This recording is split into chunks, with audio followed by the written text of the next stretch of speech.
Mtu yoyote ambaye anadharau mke wako, huyo mtu sio rafiki yako.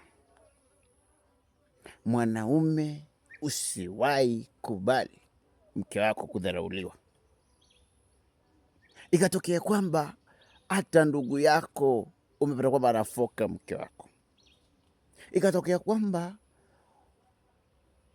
mzazi wako aliyekuzaa ukampata anadhalilisha mke wako, siku zote a complete man, a complete husband always stand in either way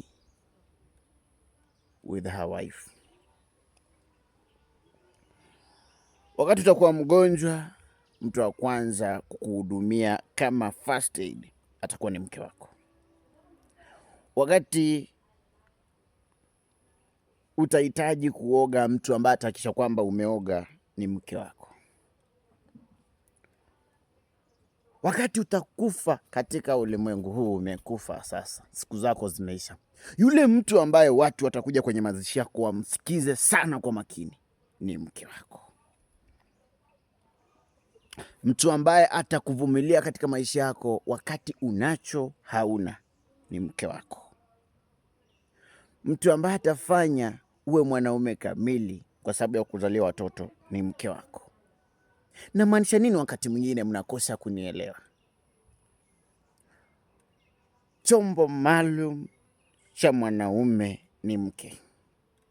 Mke hafai siku zote kudharauliwa na mtu yeyote.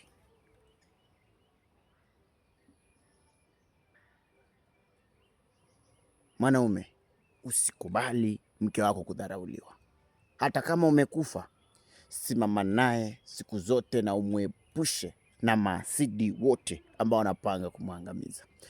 Na kuombea Mwenyezi Mungu awaelekeze, awape mwelekeo haswa wanaume ambao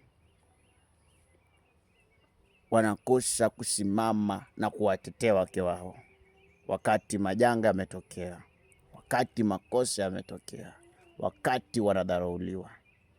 Lakini kuanzia leo na kuombea Mwenyezi Mungu aliyeumba ardhi na mbingu akakubadilishe, kaone mke wako kuwa kifaa cha muhimu katika maisha yako, na ipo siku mafanikio haya yatatimia.